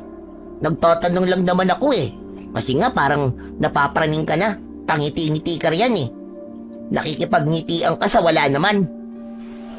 Pwede bang wag mo na akong pakialaman dito, Jobert? Eh paano kung matuluyang ka riyan, maiipang ka ng hangin, tapos masiraan ka na ng ulo? Nako, mahirap yun. Baka mamaya, bigla ka na lamang mangagat at magwala. Basta masaya lang ako, Jobert, kasi nga, may nakilala kami kanina ni Lolo Solano. Ano? Babaeng aswang? Malamang aswang din siya. Kasi nga, dito nakatira sa Baryo Karimlan eh. Pero, magandang aswang siya, Jobert. Uy, mukhang in love ka na kagad sa kanya. Ewan ko, Jobert. Pero alam ko, masaya akong nakilala ko siya. Kaya, Chuck, mauulit ang pagkikita namin. Isama mo ako, Kuya Limuel. Kasi nakakainip dito sa bahay eh. Para naman makapabasyal din ako paminsan-minsan. Hayaan mo, kapag makikipagkita ako kay Annalie, isasama kita. Nag-uusap ang magpinsan nang muli ay nakarinig sila ng mga pagsabog ng kung ilang ulit. Kasunod nun ang pagyanig, mas matagal at mahaba kumpara sa dati. Naku, ayan na naman, Kuya Limuel. Lumilindol na naman. Anak ng, talaga nga yatang gusto nilang sirain ang lugar na to. Nagpapasabog na naman sila ng bundok. Hindi talaga sila titigil. Kuya, sino ba yung mga nagpapasabog na yun? Mga taong gahaman na ang tanging alam ay magkamalan sa lapi. Di ba nanggaling kayo ni Lolo Solano sa barangay at sinabi niyo yung kay Kapitan? Yun nga nakakalungkot eh. Parang walang pakialam si Chairman tungkol dun. Paano na ngayon yan? Kapag tuloy-tuloy ang pagkasira ng bundok, baka magalit ang mga diwata. Di ba sabi may mga diwata daw na naniniraan sa bundok? Lalo na't nasisira ang tirahan nila. Hindi lang mga diwata ang magagalit at mawawalan ng tirahan, Jobert, kundi maging ang mga taga rito sa Baryo Karimlan. Dahil lahat ng narito ay posibleng mapahamak. Dahil hindi na nakayanan pa ang patuloy na paninira sa kabundukan, kaya naglakas loob si Limuel na kausapin ng mga aswang na naninirahan sa Baryo Karimlan. Ipinaalam nila sa mga taga ron ang tungkol sa masamang idudulot ng quarrying sa kanilang lugar. Sa kanyang pakikipag-usap sa mga naninirahan doon, ay hindi lang pala sila ang nagrereklamo at kinakabahan dahil sa madalas na pagsabog sa kabundukan, kundi marami na ang mga ito. Yun nga lang ay tila wala silang lakas ng loob na magsalita at magreklamo dahil tinatakot sila ni Chairman Benito. Tinasabi sa kanila na kung pakikialaman siya sa pamumuno at puro reklamo ang ipaparating sa kanya, ay gagawa siya ng paraan para paalisin ang mga ito sa Baryo Karimlan. Bagay na ayaw namang mangyari ng mga residente sa baryo dahil nga sa pagiging aswang nila. Walang tatanggap sa kanila at maaaring ipagtabuyan lamang. Tanging ang Baryo Karimlan ang baryo na handang tumanggap ng mga aswang na may mabubuting kalooban. Hindi sila namemerwisyo at pumapatay, kundi kontento na sa pagkain ng mga hayop at mga gulay. Kahit aswang sila, ay naghahangad din ng kapayapaan sa kanilang buhay. Hindi mo na lang siya na ginawa yun, Apo. Lolo, kung hindi ko gagawin, ay sinong gagawa at maglalakas loob? Saka, nalaman ko na sila man ay gusto ng katahimikan. Pero sa nangyayari, ay nawawala yun. Kaya nga lang, ay inilapit mo na yan kay Chairman, hindi ba? Pero ikaw pa itong lumalabas na masama at pakialamero. Pero Lolo Solano, ibang usapan na po ngayon. Dahil marami na po ang gustong idulog sa barangay ang tungkol sa quarrying na totoong nakakaperwisyo naman. Nag-aalala na rin po sila na pagdating ng tag-ulan ay masama ang magiging epekto dito sa baryo. Hindi malayong magkaroon ng pagbuho ng mga lupa, magkakaroon ng landslide at matinding pagbaha dahil sa pagkasira ng kabundukan. Siguro naman ay alam ni Chairman yon. Yun na nga ang pinagtataka ko, Loy. Kung alam niyan tungkol sa magiging masamang bunga, ay bakit parang bingi at bulag siya? Walang pakialam sa kaligtasan ng mga tao rito sa Baryo Karimlan. Ang mga katanungang yon ni Limuel at Lolo Solano ay isa lang naman ang tunay na dahilan. Ang pananahimik at pagbubulag-bulaga ni Chairman Benito ay dahil natatapalan ng pera. Nakikinabang sila sa nangyayaring quarrying sa bundok. Malaki ang natatanggap nila mula sa kapitalista na siyang may kagagawan ng pagpapasabog. Ibang nararamdaman ko sa maglolo na yon, Konsyala. Lalo na doon kay Limuel. Kinakabahan kayo, Chairman? Ganun ba? Mukhang hindi talaga sila titigil. Ang huling balita ko ay kinakausap na ni Limuel ang mga taga rito sa Baryo Karimlan. Nakarating nga rin sa akin yan. Baka sa susunod na araw ay gumawa na sila ng pagkilos. Kaya ba nilang gawin yon? Kung may mamumuno, tsak susunod na mga taga rito, lalo na't apektado na rin sila. Pero hindi pwede yon. Paano kita natin? Yan pa naman ang ipinangako natin kay Mr. Tango, na may-ari ng kumpanya ng quarry, na hindi natin hahayaang may magreklamo at tayo ang gagawa ng paraan para pigilan sila. Kaya lamang, iba ang takbo ng utak ng Limuel na yun. Minalas lang kasi ako. Dapat sana nasintensyahan ko na siya. Mawawalan tayo ng kita. Kapag nagkaproblema, sigurado yun. Chairman, siguro kailangan mo na rin ipaalam kay Mr. Tango ang tungkol sa nangyayari dito sa baryo. Lalo na yung binubuong grupo ng buwisit na Limuel na yon. Dahil nakarating na ang binubuong samahan ni Limuel upang labanan ng quarrying sa kanilang lugar, kaya ipinarating na rin yun ni Chairman Benito sa kumpanya ng may kinalaman sa pagmimina. Sa pag-uusap ni Chairman Benito at ng may-ari ay binalaan sila na dapat ayusin ang problema na yon, lalo na't nakakatanggap ng malaking halaga si Chairman mula sa kapitalista, kaya hindi na siya mapalagay ng mga sumunod na araw. May problema po ba kayo, Itay? May gumugulo lang sa isip ko, anak. Teka nga pala, saan ba punta mo? Magkikita po kami ng bago kong kaibigan, Itay. Si Limuel po. Ano ka mo? Nakikipagkaibigan ka sa lalaking yun? Bakit po, Itay? May problema po ba kayo kay Limuel? Itay, mabait po siya.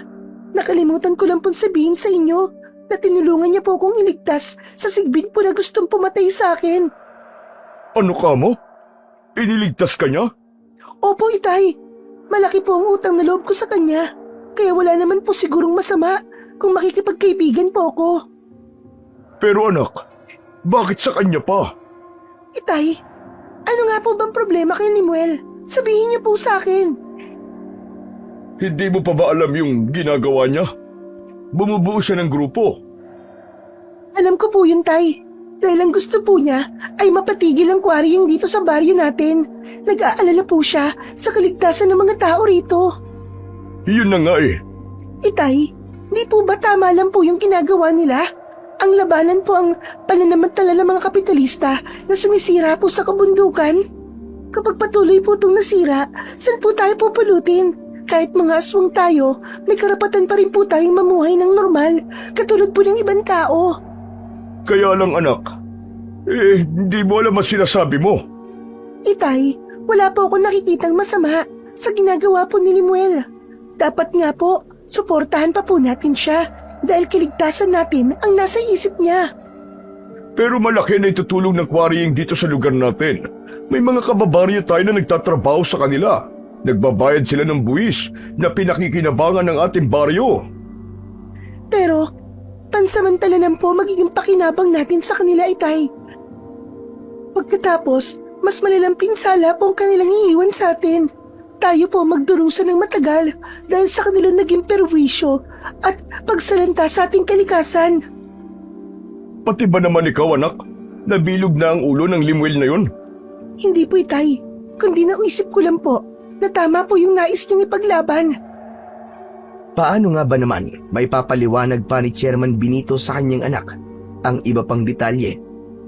Kaya ba niyang sabihin na binabayaran siya ng malaki at nakikinabang? Malaking halaga ang natatanggap niya mula sa kapitalista. Dahil hindi napigilan ni Chairman ang anak, kaya nakipagkita pa rin ito kay Limuel. Akala ko hindi ka na darating, Annalie. Nag-promise ako sa'yo, di ba? Marami akong mga nakausap na kababaryo natin. Heto sila, kasama ko, para magsagawa ng barikada papunta tayo malapit sa quarry site. Doon natin sasabihin ang ating hinaing at ibig nating mangyari. Basta para sa ikabubuti, maaasahan mo ko, Limuel. Salamat, Annalie, ah. Tinanong nga ako kanina ni Itay eh. Ha? Tinanong ka? Anong sabi niya? Ayaw niya tong ginagawa niyo. Siguro, hindi pa niya tayo naiintindihan. Kasi nga, may pinangako sa kanyang may-ari ng kumpanya na para daw sa baryo. Pero pansamantala lang yun, Annalie. Kung may pakinabang man, hindi rin yun magtatagal. Ang magtatagal ay ang pinsalang idudulot ng pagpapasabog sa kabundukan. Ang pagkakalbo nito. O siya, sige na. Mabuti pa umalis na tayo para maipakita na ng grupo natin ang hinaing ng mga taga rito sa Baryo Karimlan. Gaya ng naging plano ni Limuel, ay nagpunta ang grupo na kanyang binuo sa site. Gumawa sila ng barikada upang ipaalam sa kumpanya na may kagagawan ng pagkakwari ang kanilang pagtutol at nais nilang tigilan na ito. Ang daya talaga ni Kuya, Lolo Solano.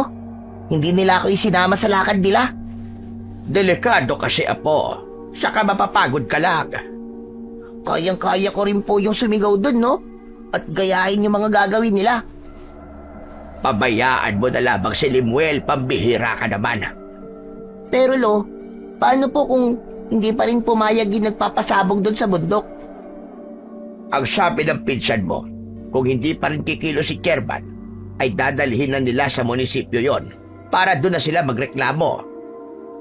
Ano po? Haharap po sila kay Mayor? Parang gano'n na nga. Naku, baka po kung mapano si pinsan. Di po ba? Nakakatakot yun? Ang Kuya Limuel mo, walang kinatatakutan. Lalo na kapag alam niyang nasa katwiran siya. Nagawa naman ng maayos at payapa ni Limuel ang kanilang barikada upang ipaalam sa may-ari ng kumpanya ang kanilang hinaing. Yun nga lang, tila pinagtawanan lang sila ng mga nagtatrabaho doon. Sabi ng ilan sa mga tauhan ay nagsasayang lang sila ng oras at nagpapakapagod lamang dahil wala ring mangyayari sa kanilang reklamo. Nakasama niyo pala ang anak ni Chairman. Opo, Lolo Solano, at siya man ay hindi po sang-ayon sa ginagawang pagsira sa kabundukan. Kinakalaban niya ang kanyang tatay. Baka daw hindi lang po naiintindihan ng tatay niya at siya na lang daw po ang bahalang magpaliwanag at mangumbinse. Parang malabong mangyari yon. Sabi ko nga sa'yo, may natatanggap yang si Chairman kaya tahimik yan at walang pakialam. Sigurado yun ang hindi alam ng anak niyang si Annalie na malaki ang nahihita ng tatay niya dahil sa kwari na yon. Pag hindi pa kumilos si Chairman, tutuloy na talaga kami sa munisipyo, lalo na kung hindi ipaparating ni Chairman ang ating reklamo. Pursigido si Limuel bilang pinuno ng binuong samahan na magkaroon kagad ng resulta ang kanilang mga ginagawa dahil nga wala silang maaasahan kay Chairman para iparating yun sa mayor ng bayan na nakakasakop sa baryo ng Karimlan. Maayos namang humarap kay Limuel 10 ng kanyang mga kasama ang alkalde. Inisa-isa nilang inilapit ang kanilang idinulog na problema. Subalit sa halip na bigyan sila ng pag-asa ng alkalde at pumabor yun sa kanila, ay hindi ganun ang nangyari.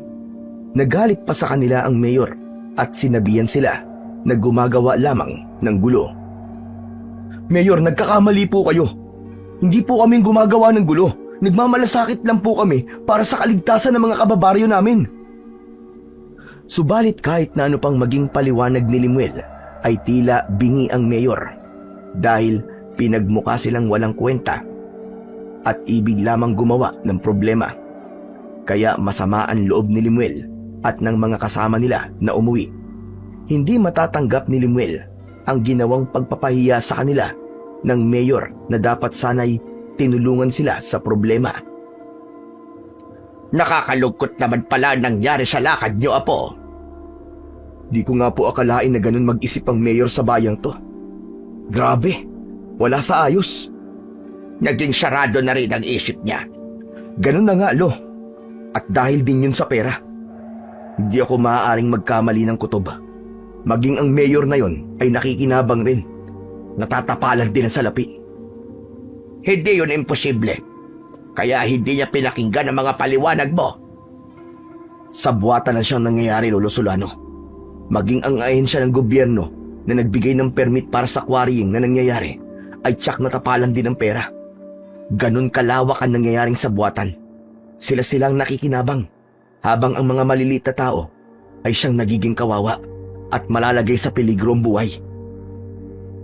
Ang naging paglapit ni Limuel sa mayor ng bayan ay naging usap-usapan. Hindi na ibigan ng mga naninirahan sa Baryo Karimlan ang ginawang pagtanggi nito para tulungan sila at pigilan ang nangyayaring quarrying sa kanilang lugar. Ikinagalit naman yun ni Chairman Benito dahil nga hindi ipinaalam ng grupo ni Limuel ang pagtungo nila sa mayor. Buwisit! Mga buwisit talaga! Ano pong ikinakagalit niyo, Itay? Nakita mo na? Nakita mo na kung anong ugali meron ng Limuel na kinakaibigan mo? Itay, karapatan po nilang ilapit kay Mayor ang problema. Na hindi man lang ipinaalam sa akin? Pero Itay, ang sabi po nila ay lumapit na po sila sa inyo dahil humihingi po sila sa inyo ng tulong. Kaya lang po tinanggihan nyo.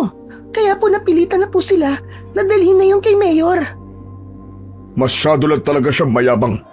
Nagmamagaling. Akala yata niya tama lahat ng ginagawa niya. Kapakanan lang po ng mga kababaryo natin ang iniisip po nila, Itay. Hindi. Mayabang pa rin siya. Kaya ayokong lalapit at makikipagkaibigan ka pa sa kanya. Naiintindihan mo?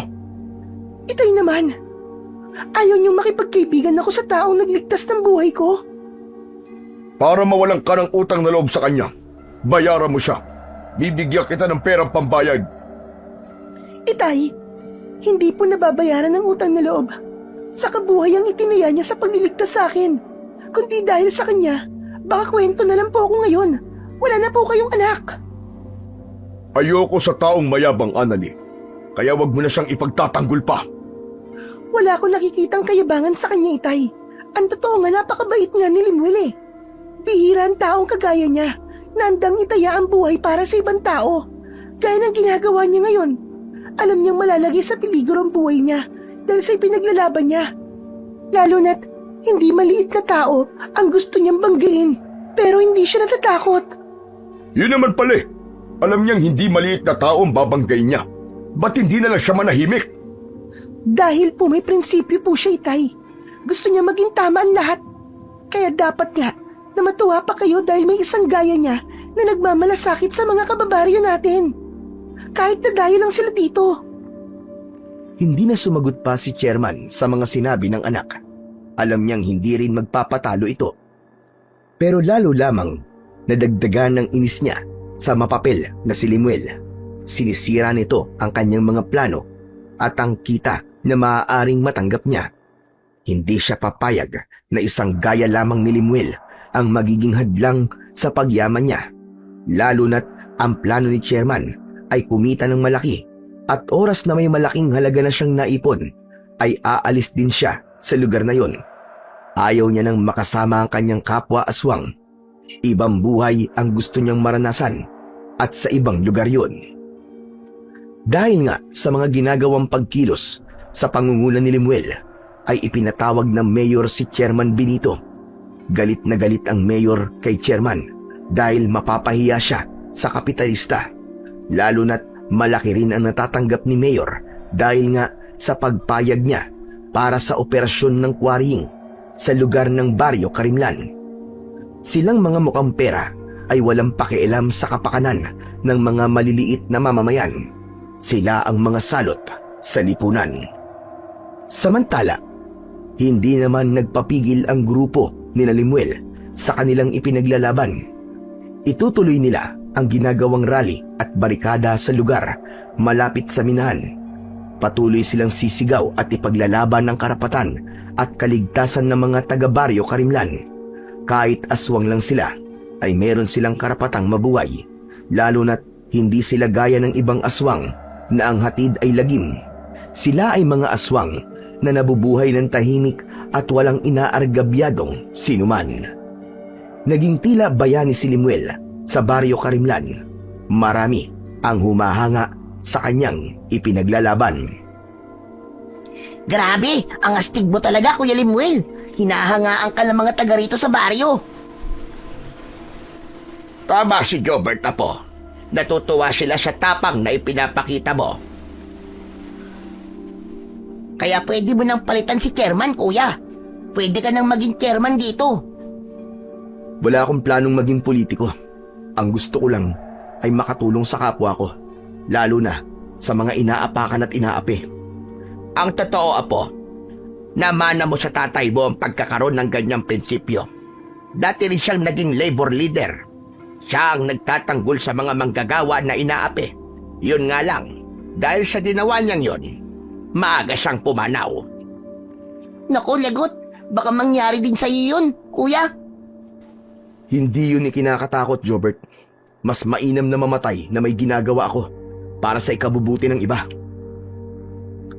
Pero siyempre, iho, ayaw naman naming may masamang mangyari sa'yo. Kaya bilang lolo mo, ako ang bahala sa'yo. Hindi ako papayag na may kung sinong gagawa sa'yo ng hindi maganda. Katulad na lamang ng minsang atakihin ka ng aswang. Gagawin ko ang lahat para ipagtanggol ka. Na malaging kakaba-kaba ang mga naninirahan sa baryo Karimlan dahil sa pagpapatuloy ng ginagawang pagpapasabog sa kabundukan, hanggang dumating ang ilang araw na pagbuhos ng ulan at walang tigil yun. Dahil doon ay nakaranas ng pagbaha at pagguho ng lupa. Bagamat walang naperwisyo, subalit hindi mabuti ang idinulot nun sa mga naninirahan sa barangay. Bumaha ng putik ang mga kalsada at ang mga palanin ay nabaon sa makapal na putik na may halong bato mula sa bundok. Kaya lalo lang nagpahirap sa pamumuhay ng mga taga-baryo. Dahil sa pangyayaring yun, ay nakita ng mga residente ang tunay na dahilan ng pakikipaglaban ni Limuel. Minsan pa ay bumalik siya kay chairman, subalit wala pa ring nangyari. Chairman, kailan ba kayo kikilos? Kahit kailan, mayabang ka magsalita. Nakita niyo naman siguro nangyaring pagbaha, chairman. Magpasalamat na lamang tayo at walang namatay. Pero napinsalang kabuhayan ng mga taga rito sa baryo. Bakit? Kasalanan ko ba ang panay-panay na pag-ulan? Hindi yun ang punto ko, chairman. Kundi ang pagbabaliwala mo sa reklamo ng mga taga rito sa baryo. Ang kapal talaga ng mukha mo. Dapat pala, hindi na lang ako pumayag na tumira kayo dito. Chairman, hindi kayo ang may-ari ng lugar na to. Kaya bilang mga aswang, ay may karapatan kami dito. Hindi nagustuhan ni chairman ang muli nilang pagtatalo ni Limuel. Kaya nang makausap niya si Konsehala Camila, ay bumuo sila ng desisyon. Sigurado ka ba, chairman? Sigurado't sigurado. Hindi na kailangan abutin pa ng kinabukasan ang mayabang na si Limuel. Paano ang anak mo? Hindi ba't malapit sila sa isa't isa? Mas mainam nga yun eh. Natuloy na siyang mawawala dito at hindi niya naiimpluwensyahan si Annalie. Huwag ka mag-alala, chairman. Kakausapin ko ang ibang mga aswang na mapapasunod ko. Magtutulong-tulong kami para tiyakin ang kamatayan ng Limuel na yon. Kung makikialaman lolo niya at kahit na ang batang kasama nila, isama niyo na rin. Mas maiging tapusin na sila bago pa tayo mapahamak dahil hindi talaga siya titigil para sirain tayo at magalit sa atin ang kapitalista na nagbibigay sa atin ng malaking halaga. Kaya ng gabing yon ay bumuo na ng plano si Konsihala Camila. Kinausap ang mga aswang na maaaring umatake kina Limuel para tiyakin ang kamatayan ng binata sa gabing yun. Subalit laging handa si Lolo Solano. Anong ginagawa mo, Lolo Solano? Pinapatalas ko lamang itong itak ko, Apo. Dahil kailangan natin ito. May darating ka bang kaaway? Iba kasi ang nararamdaman ko. Kaya mas mainam na naghahanda tayo. Nakahanda rin po ako, Lolo Solano. Alam kong may pwedeng umatake sa atin anumang oras, lalo na't may mga taong ayaw ng ginagawa ko. Isa na doon sila, Chairman. Malaki ang galit niya sa'yo. Kaya may palagay akong siyang may pakana ng aswang na dating umatake sa'yo. Alam ko po yun, Lolo. Pero hindi nila ako mapapatahimik. Dahil kung may kailangan tumahimik, ay hindi ako, kundi sila. Nag-uusap-usap sina Lolo Solano at Limuel nang marinig nila na may tumatawag sa labas ng bahay. May bisita po, Lolo Solano. Ganitong oras, may bisita tayo. Teka, parang pamilyar sa akin ang boses ng tumatawag na yun. Sandali nga't sisilipin ko. Nagtungo sa pinto ng bahay si Limuel upang tignan kung sinong tumatawag sa kanya. Nakita niya si Annalie. Umaliwalas ang kanyang muka at napangiti siya. Lumabas siya ng bahay at pinuntahan ng dalaga, saka pinapasok sa loob. Oh, Annalie, mukhang mahalagaan sa mo ah. Gabing-gabi na pasugod ka rito sa amin. Baka mamaya hanapin ka ng itay mo. Okay lang po yun, pero importanteng makausap ko po kayo. May problema ba, Annalie? Limuel, hindi kayo ligtas dito. Sinasabi ko na nga ba? May masama bang pinaplanong itay mo? Oo, kasamang ilang konsihal, Limuel. Pati ibang aswang na naniniwala sa kasinungalingan nila. Alam ko na ang totoo tungkol sa ginagawa ni Itay. Ang pakikipagsabuatan sa mga kapitalista. Kasama nila si Mayor at iba pang nasa posisyon para protektahan ng quarrying dito sa Baryo Karimlan. Yan ang nakakalungkot na katotohanan, Annalie. Marami silang nagkakampi-kampi para sa pera. Para sa material na pakinabang kahit pa ikakapahamak ng marami. Mahal ko ang Itay ko, pero hindi ko gustong ginagawa niya. Lalo na ang pagtatangka nila sa buhay niyo. Salamat, Annalie. Minsan mong iniligtas ang buhay ko, Limuel. Kaya kailangan kong suklian yon. Saka, hindi rin ako papayag na may masamang mangyari sa'yo. Kailangan tayong gumawa ng paraan, Apo. Tama ka, Lolo Solano. Kung ano mang gagawin niyo, tutulong ako. Kaya hindi na nag-aksaya pa ng oras si Limuel. Kasama si Lolo Solano at Annalie ay pinuntahan nila ang bahay ng mga taong nakakasama nila sa barikada. Kailangan makausap nila ang mga ito. Dapat silang kumilos bago pa maging huli ang lahat. Nang makausap na ni Limuel ang mga taong kanyang kakampi at maaasahan, ay agad niyang sinabi ang kanyang plano at ibig niyang mangyari. Paghahandaan nila ang magiging pagsalakay ng mga aswang na kakampi ni Chairman Benito. Ang totoo, mga kasama, ay ibig nilang patahimikin ako. Hindi lang ako, kundi tayo na lumalaban para sa ating kaligtasan. Siyempre, papayag ba kayong mangyari yun? Huwag kayong papayag. Dahil kapag hinayaan natin sila, para na rin nating ipinahamak ang ating mga sarili at ang ating buong pamilya. Tama si Lolo Solano. At kahit anak ako ni Chairman Benito, nasa inyo ang panig ko. Dahil naniniwala ako sa inyong pinaglalaban. Nagpalakpakan ang mga naroon sa sinabi ni Annalie. Handa sila para harapin ng mga aswang na kakampi ni Chairman Benito. Bilang mga aswang din, ay handa silang lumaban at ipagtanggol ang tama para sa kanilang pamilya. Kaya ang gagawin natin, mga kasama, ay magkukubli muna tayo. Huwag kayong lalabas hanggat hindi ako nagbibigay ng hudyat. Alam kong una nilang pupuntiryahin ay ang bahay namin. Dahil ako at sina Lolo Solano, ang plano nilang patahimikin. Samantala, sa lugar ni Chairman Benito ay tapos na rin ang kanilang pagpaplano. Kaya lamang ay nag-aalala si Chairman. Bakit, Chairman? Nawawala ang anak ko. Hindi ko alam kung saan nagpunta.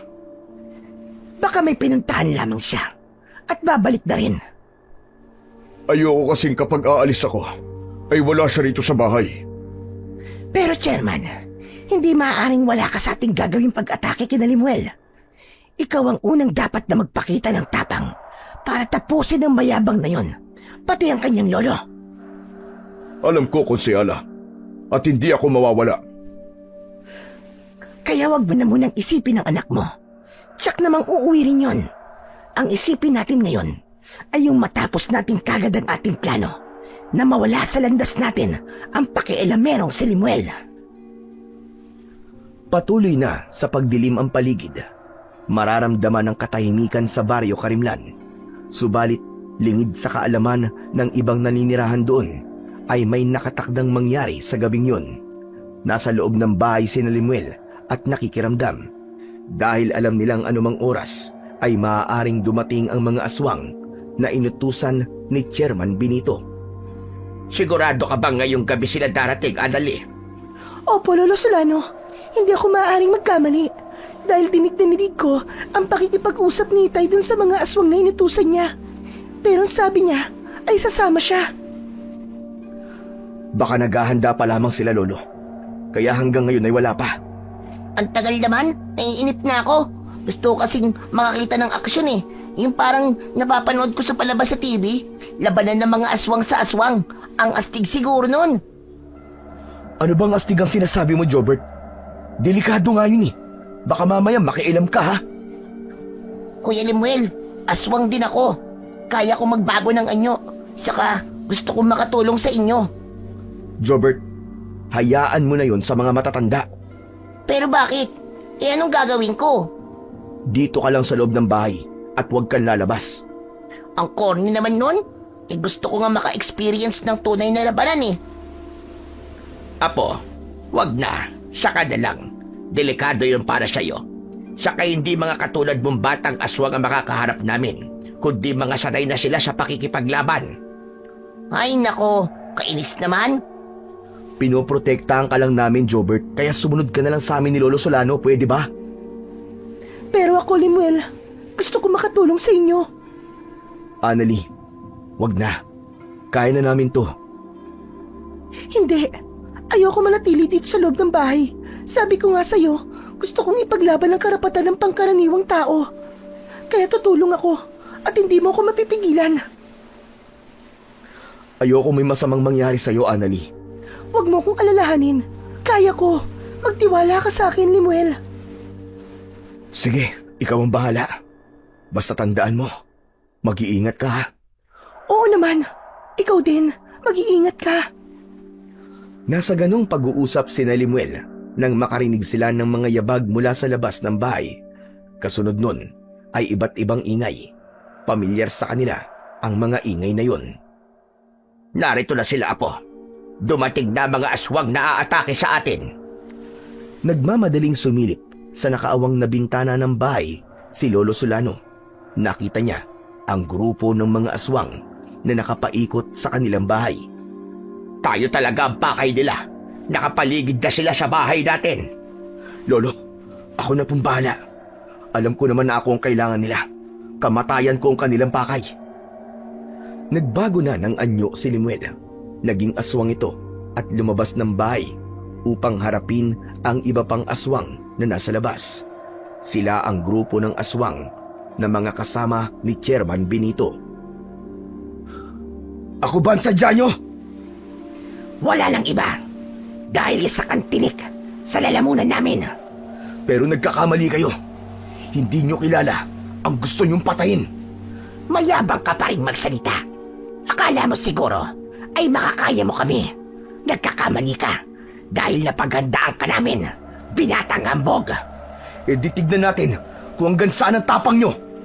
Mga kasama, sugurin ang hambog na ito. Huwag titigilan hanggat hindi namamatay. Mga hangal, hindi ako papayag na basta nyo lang patayin. Umakbo si Limuel. Isa yun sa kanyang plano. Magpapahabol siya patungo sa kinaroroonan ng kanyang mga kasama na naghihintay sa kanyang pagdating. Sige, humabol kayo! Kung gusto niyo akong patayin, humabol kayo! Walang nagawa ang mga aswang mula sa grupo ni na Chairman Benito at Konsehala Camila, kundi ang sundan si Limuel. Hanggang sa makarating si Limuel sa isang lugar kung saan naghihintay at nagkukubli ang mga aswang sa Baryo Karimlan na kanyang mga kakampi. Huminto roon si Limuel. Bakit ka huminto, binata? Napagod ka na ba? Mahinang klaseng aswang. Madaling mapagod. Gusto ko lang magpahinga. Baliw! Sige, magpahinga ka. At ibibigay naman namin yon ng kapahingaan na hinahanap mo. Mga kasamang aswang, suguri ng hambog na yan at huwag tirhan ng buhay. Sugad! Pagkatapos magbigay ng hudyat bilang pagsugod sa kanyang mga kasamang aswang, ay sinabayan din yun ng sigaw ni Limuel. Mga kasama! Labas na! Natulala ang mga aswang nakakampi ni na Konsehala Camila sa sigaw na yon ni Limuel dahil mula sa mga madidilim at kubling lugar na kinaroroonan nila ay lumitaw ang maraming aswang. Ang bilang nito ay higit doble sa dami ng aswang nakakampi ni na Chairman Benito. Hindi maaari! Napakaraming aswang yan! Sige mga kasama, sila ang bigyan natin ng kapahingaan! Agad na lumusob ang mga aswang nakakampi ni Limuel. Pinagtulungan nila ang mga aswang na ibig tumapos kay Limuel. Nakita ni Konsehala Camila na hindi magiging parehas ang laban dahil dehado sila sa dami ng mga lumabas na aswang. Mauubos sa mga kasama kong aswang! Hindi maaari! Urong! Umatres tayo! Umalis tayo dito mga kasama! Mauubos tayo dito! Sa sigaw na yon at hudyat ng kanilang leader ay nagsipagtakbuhan palayo ang mga aswang. Hindi nila kaya ang dami ng mga aswang na handang tumulong kay Limuel. Mga aswang na duwag! Bumalik kayo rito! Mga pakawala kayo ni Chairman! Mahihinang klaseng aswang! Nagkatuwaan naman ang mga aswang nakakampi ni Limuel dahil napatakbo nila ang grupo nila Chairman Benito. Akala yata nila ay maiisa nila tayo. Maraming salamat sa inyo mga kasama. Maaari na muna kayong bumalik sa inyong mga bahay. Pero hindi pa tayo tapos dahil nagsisimula pa lang tayo sa ating pinaglalaban. Nagkanya-kanya na ng uwi ang mga aswang nakapanalig ni Limuel. Kailangan niya nang bumalik sa bahay. Subalit nang bumalik siya sa bahay, ay nakita niya si Annalie na pilit na isinasama ng isang aswang. Hindi maaari! Nasa panganib si Annalie! Bitiwan mo ako! Ayokong sumama sa'yo! Bitiwan mo ako! Hoy! Bitiwan mo siya! Huwag mong pakialaman si Annalie! Huwag kang makialam dito dahil isasama ko siya. Talagang matigas ang ulo mo, no? Ako ang harapin mo. Kung hindi mo bibitiwan si Annalie, magkakasubukan tayo ngayon. Umatungal si Limuel, paghahanda upang atakihin ng aswang na ibig kumuha kay Annalie. Subalit pinigilan siya ni Annalie. Huwag, Limuel! Huwag mo siyang pakialaman! Hindi naman ako kayang saktan ng aswang na to! Delikado ka sa kanya, Annalie! Hindi, Limuel. Dahil ang aswang na ito na ibig kumuha sa akin ay ang itay ko, si Chairman Benito. Kaya huwag kang makialam dito, Limuel. Isasama ko pa uwi ang anak ko. Ngayon ay malinaw na sa akin ang lahat, hayop ka. Ikaw nga pala si Chairman Benito, ang nais na magpapatay sa akin. Kung inaakala mong napatay ako ng mga kasama mong aswang, nagkakamali ka. Dahil natakot na sila at nagsipagtakbuhan. Maihina ang mga aswang na isinama mo. Mga duwag! Kahit kailan, talagang hambog ka. May paglalagyan ka rin. Ang mga katulad mong masasama ang may paglalagyan. Gusto na sana kitang patayin ngayon. Pero kahit paano, may respeto pa rin ako sa'yo. Dahil tatay ka ni Annalie. Kaya bago pa ako mawala ng galang sa'yo at magdilim ng tuluyan ng paningin ko, umalis ka ng hayop ka. Aalis ako, pero isasama ko ang anak ko. Itay, hayaan mo na ako dito. Saka hindi ko na rin gusto ang ginagawa niyo. Nagiging masama na kayo. Nagiging gahaman kayo. Hindi ka maaaring manatili dito Sa ayaw at sa gusto mo ay uuwi ka. Isasama kita. Kahit nagmamatigas si Annalie at ayaw sumama sa kanyang ama, ay pilit pa rin siyang hinila ni Chairman Benito. Kaya walang nagawa ang dalaga, kundi ang sumama na lamang. Pagdating sa bahay, ay galit na galit si Chairman sa anak. Hindi mo na ako binigyan ng kahihiyan. Itay, di ba't akong dapat na magsabi niyan sa inyo? Dahil tagang nakakahiya ng ginagawa niyo. Alam na ng mga taga rito ang pakikipagsabuatan niyo sa kapitalista na sumisira ng kabundukan. Dahil nagiging matakaw na kayo sa salapi. Hindi niyo na iniisip ang para sa kapakanan ng iba. Ginagawa ko to para sa iyo, Annalie. Kapag mayaman na tayo, ikaw ang makikinabang, hindi ako. Itay, hindi ko kailangan ng kayamanang galing sa masama. Masaya ako mabuhay ng simple, na walang inaapakan at inaargabyadong tao. Walang inilalagay sa peligro. Hindi gaya ng ginagawa nyo, kasama ang mga konsyal nyo, na naging sugapa na rin sa pera. Pare-pareho na kayo. Hindi mo na ako nare-respeto, Annalie. Kung gusto nyo ng respeto, matuto rin kayong rumispeto ng kapwa nyo. At huwag maging masama. Mas gugustuhin ko pang iwan kayo at sumama sa ibang tao dahil ayokong pati ako ay maging katulad nyo. Tumagos sa puso ni Chairman Benito ang mga sinabing yun ng kanyang anak. Kilala niya si Annalie. Marespeto ito. Kaya sa unang pagkakataon na sinagot siya ng anak, ay naramdaman niya. Mabigat yun sa kanya, kaya lamang ay alam niya kung saan nanggagaling ang galit ng anak para magsalita ng ganun sa kanya. Hindi natapos sa ginawang pakikipagharap ng mga aswang, nakakampi ni Chairman ang mga kasama ni Limuel ang pangyayaring yun, kundi agad ay pinulong ng binata ang mga aswang na kapareho niya ng prinsipyo at paninindigan. Alam nating hindi pa tapos ang pakikipaglaban natin, mga kasama. Ang nangyari sa grupo ni Chairman Benito ay siyang maliit na bahagi lang ng ating ibig mangyari. Sina Chairman, kung sa puno, ay mga dahon lamang na pumipinsala sa ating baryo. Ang kailangan natin putulin ay ang puno at hukayin ng ugat para matiyak natin na titigil na sila sa kanilang ginagawang paninira ng kalikasan. Matamang nakikinig ang mga taong naroon sa pulong na ipinatawag ni Limuel. Kaya dapat na nating ituloy ang ating sinimulan. Aatakihin natin ang mga tauhan sa quarry site. Sila ang kailangan natin pagbayarin. At isusunod natin ay ang mga nakaupo sa munisipyo na siyang nagbigay ng paintulot para sirain ang kabundukan.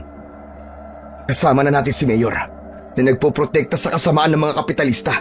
Higit sa lahat ay ang kapitalista na si Mr. Tango na siyang may-ari ng kumpanya na sumasalaula sa ating kalikasan at kabundukan. Lahat ay sumang-ayon sa ibig mangyari ni Limuel dahil ang hangad nila ay matapos na rin ang problemang kinakaharap ng kanilang baryo. Kaya nag-usap-usap sila kung paano nila gagawin ang kanilang plano. Bumuo ng kanya-kanyang grupo si Limuel, grupo na siyang sasalakay sa mga minahan para tapusin ang mga ito. May grupo rin para singilin ang mga politiko na nasa munisipyo na nagbibigay ng proteksyon sa iligal na gawain. May grupo rin para tapusin ang kapitalista na gahaman sa pera. Hindi madali ang gagawin nyo, Apo. Pero yun na lang po ang tanging paraan, Lolo. Kung hindi pa kami kikilos, kailan pa? Kung sa bagay tama ka, kailan pa? Ngayon na ang tamang panahon, Lolo. Minsan nang nagkaroon ng pagbaha. Kaya sa susunod, baka higit pang trahedya ang mangyari. At wag na nating hintayin na umabot sa ganun. Marami ang mamamatay. Samantala, sa lugar naman ni na Chairman Benito at Annalie, mula nang kunin ni Chairman ang anak kina Limuel at nagkaroon sila ng pagtatalo, ay hindi pa uli sila nag-uusap. Mahal ni Chairman ang anak at nababahala siya. Mabigat sa loob niya na hindi siya kinakausap ni Annalie. Hindi kasi ako sanay na hindi niya ako kinikibo. Chairman, huwag mong sabing ikaw ang susuko sa anak mo. Hindi ko alam, konsyala. Naguguluhan ako. Meron tayong ipinangako kina Mayor at Mr. Tango. Alam ko yun. Hindi ko yun nakakalimutan. Ang pag-urong natin hindi mabuti ang ibubunga. Kaya mahirap kung magbabago ang isip natin. Pero ayoko manatiling masama ang loob sa akin ng anak ko. Magbabago rin ang isip niya, Chairman. Sigurado yon. Hindi mo kilala ang anak ko. Ang tama sa kanya ay tama at ang mali ay mali. Siya rin na makikinabang sa lahat ng meron ka. Nasabi ko na yun sa kanya. Kaya lang, iba talaga ang prinsipyo ni Annalie. Chairman, inuulit ko. Hindi pwedeng magbago ang isip natin dahil buhay natin ang magiging kapalit noon. Sapagkat mahalaga ang bawat sandali, kaya inumpisahan na nila Limuel ang kanilang plano.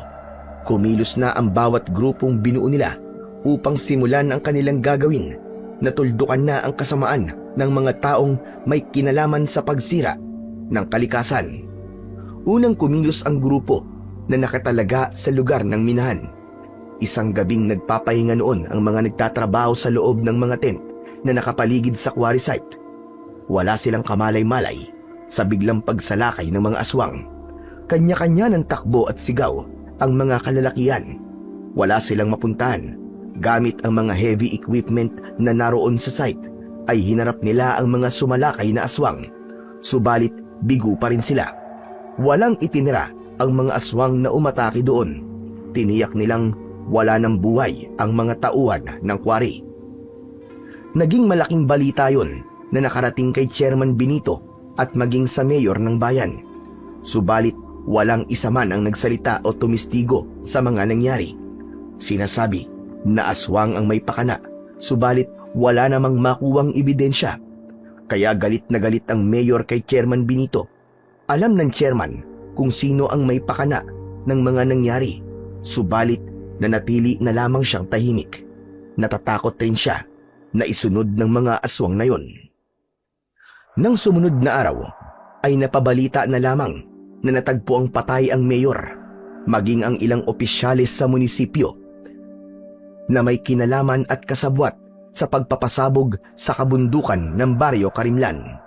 Hindi rin naging malinaw ang dahilan ng pagkamatay ng mga ito. Iba-iba ang paraan ginagawa ng mga aswang upang iligaw din ang mga otoridad. Subalit iisa lamang ang tiyak. Pare-parehong aswang ang gumawa nun mula sa grupong binuo ni Limuel. Ang huling grupo na pinamunuan ni Limuel ay ang kapitalistang si Mr. Tango Ampakay. Agad nilang nalaman ang tirahan nito, kaya isang gabi ay inatake yon ng mga aswang na pinamumunuan ni Limuel. Wakwak ang dibdib at walang puso ang kapitalista nang makita. Ang puso nito ay kinuha at ipinaskil ni Limuel sa plaza ng bayan na may karatulang nakasulat na puso ng taong salot sa lipunan. Naging malaking balita ang sunod-sunod na pag-atake ng mga aswang. Marami ang namatay, subalit ang nakapagtataka ay wala isa man ang nagsumbong. Ibig lamang sabihin, lahat sila ay pumabor sa mga nangyayaring yun. Ang pagwawakas ng mga salot ay tuluyan ng nabigyan ng katuparan, kaya matutuldukan na ang iligal na pagkakwari sa Baryo Karimlan. Samantala, may takot na nakipag-usap si Konsihala Camila kay Chairman Benito. Dito na muna ako sa loob ng barangay, Chairman Benito. At dapat dumito ka rin. Samahan mo ko. Ano ba nangyayari sa'yo, Konsihala? Chairman, alam mo naman yung sunod-sunod na pangyayari. Marami nang pinatay at lahat sila ay may kinalaman sa pagkakwari. Maging si Mr. Tango ay wala na. Mga aswang daw ang pumatay. Malamang, mga kauri nating aswang dito sa baryo ang may kagagawan nun. Kaya dapat siguro, umalis na lamang tayo dito. Hindi, Konsihala. Mananatili tayo dito. Para ano? Para maghintay ng kamatayan natin? Chairman, mahal ko pa ang buhay ko. Ayoko pang mamatay. Teka, Konsihala. Paano mo naman natiyak na isusunod na tayo? Nararamdaman ko yon. At malakas ang kutob ko na si Limuel yon. Siya ang may pakana ng lahat ng ito. Pero hindi mo ba nakikita na wala silang ginawa sa atin? Kahit nang sumugod tayo sa kanila. Kung tutusin, kayang-kaya na nila tayong patayin nun. Pero hinayaan pa rin nilang makatakas tayo Ama kay Tay, dahil hindi kasing sama, gaya ng iniisip niyo si Limuel. Mabuti siyang aswang. Napapakinggan pala ni Annalie ang pag-uusap ni na Chairman Benito at konsihala, kaya nakisali ang dalaga sa pag-uusap ng mga ito. Pero, marami na silang pinatay. Dahil yun na lamang ang tanging paraan para mapatigil na ang kanilang kasamaan. Kaya nga isusunod na nila kami. Isusunod na nila kami ni Chairman. Konsihala, kung yun ang iniisip mo, di sige. Yun ang mangyayari sa'yo. Dahil yan ang nasa utak mo. Teka, Annalie, may paraan pa ba para walang masamang mangyari sa amin ang itay mo? Kayo makakasagot ng tanong na yan, konsihala. Katatapos lang mag-almusal ni na Lolo Solano ng umagang yun. Wala na silang anumang pag-aalala dahil tiyak na hindi na sila makakarinig pa ng pagsabog at pagyanig gaya ng dati. Wala nang mga tauhan sa quarry site. Ipinasara na ito dahil sa nangyaring pagsalakay doon ng mga aswang. Lumapit si Jobert sa kanyang Lolo Solano at pinsang si Limuel at may ibinalita sa kanila ang bata. May bisita po kayo, Lolo. Sino? Lo, si Annalie po. At may mga kasama po. Sino mga kasama niya? Pinapasok ni Jobert ng bahay sina Annalie. Kasama nito ang amang si Chairman Benito at ang mga konsehal ng Baryo Karimlan. Oh, napasyal kayo dito sa amin, Chairman. Pasensya na kayo, Lolo Solano. May importante kaming sadya sa inyo. Lalo na dito kay Limuel. Limuel, ako nagpumilit para pumunta kami dito sa inyo. Dahil kailangan makausap ka nila. Alam kong handa mo silang bigyan ng isa pang pagkakataon, hindi ba? Annalie, alam kong biktima rin lang sila. Sa kabilang tao, may pangangailangan din sila. Kaya nahulog sila sa ganong gawain at nagpagamit. Yun nga ang sabi ko, lalo na kay Itay. Dahil ayokong tuluyan siyang mahulog sa paggawa ng mali. Maaari pang itama ang lahat, lalo na kung bukal sa puso. Sa naging pag-uusap ni Limuel, kina Chairman Benito kasama ang mga konsehal, ay humingi sila ng tawad sa kanilang pakikipagsabwatan sa mga iligal na gawain. Nangako sila na aayusin na ang kanilang buhay. Ang perang naibigay sa kanila mula sa kapitalista ay gagamitin nila para sa proyekto ng barangay. Ipinangako nila yon kay Limuel. Tinanggap naman ni Limuel ang paghingi ng tawad at pangako ng mga taong lumapit sa kanya. Magsisikap silang ayusin ang pagpapatakbo sa Baryo Karimlan. Naging sikat at hinangaan si Limuel sa baryo dahil sa kanyang ginawa. Kahit dayo sila sa lugar na yon, ay hindi yun naging hadlang upang kumilos siya at ipakita sa mga naninirahan doon ang kanyang pagmamalasakit. Hindi lang ito para sa kanyang kapwa aswang na gumagawa ng mabuti, kundi maging para sa kapakanan ng kalikasan. Dahil ang mundo kung saan naroon ang kalikasan ay siyang tirahan ng iba't ibang nilalang na may buhay. Aswang man o hindi, ay dito naninirahan. Kung ito'y tuluyang mawawasak, ay magiging kawakasan na rin ng lahat ng may buhay. Dahil sa ginawa ni Limuel, ay tuluyan ng napatigil ang quarrying sa lugar. Wala na ring kapitalista na naglakas ng loob para sirain ang kalikasan dahil nagpasalin-salin na ang pangyayaring yun na nakabuti sa Baryo Karimlan. Kaya ganap na silang makakapamuhay ng ligtas at may kapayapaan. Ang kasakiman at pagiging gahaman ng tao ay nagbubulid para gumawa ng masama, na siya ring maghatid patungo sa kapahamakan. Kaya bakit natin pipiliin ang maging sakim at gahaman kung ang dulo naman ito ay ang kamatayan?